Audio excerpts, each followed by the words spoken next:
Hello friends, welcome to Sri Tamil channel.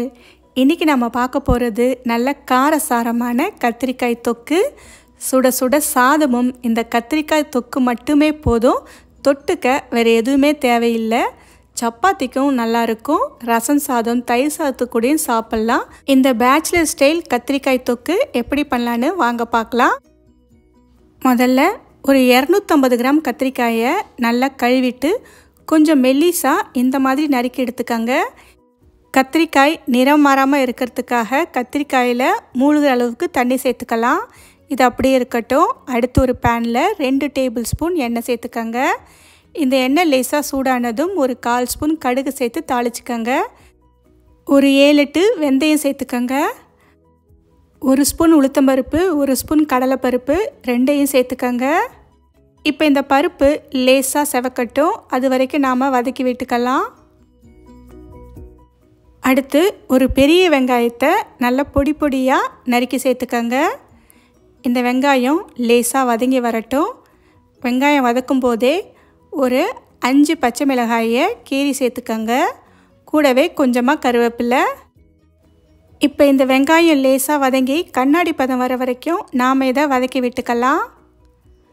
வெங்காயம் வதங்கி வந்ததும் ஒரு 1/2 ஸ்பூன் அளவுக்கு இஞ்சி பூண்டு விழுது சேர்த்துக்கங்க.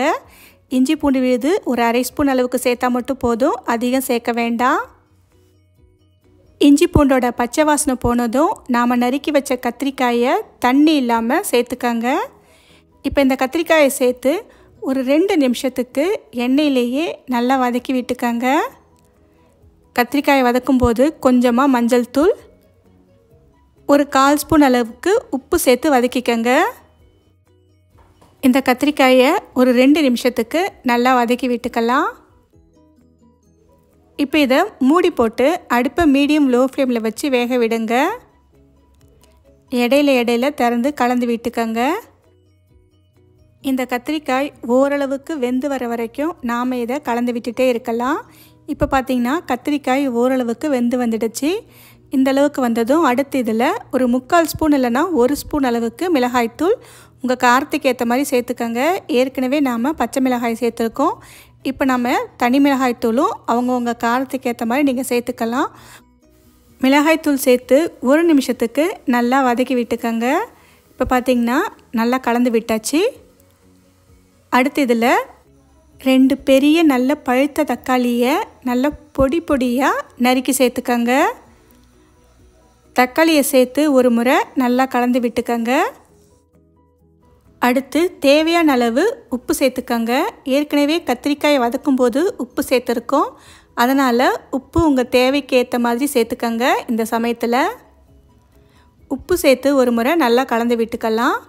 திரும்பவும் மூடி போட்டு இதை வேக விடுங்க. அடுப்பை மீடியம் லோ ஃப்ளேமில் வச்சு இந்த தக்காளி நல்லா சாஃப்டாக வதங்கி வர வரைக்கும் மூடி போட்டு வேக விடலாம். இடையில திறந்து கலந்து விட்டுட்டே இருங்க. கொஞ்ச நேரத்துலேயே தக்காளி இந்த அளவுக்கு வதங்கி கரைஞ்சி வந்துடுச்சு.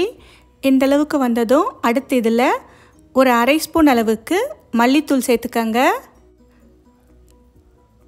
இந்த மல்லித்தூள் சேர்த்து ஒரு முறை நல்லா கலந்து விட்டுக்கங்க. மல்லித்தூள் சேர்த்து ஒரு 2 நிமிஷத்துக்கு மட்டும் லேசாக கலந்து விட்டுக்கங்க.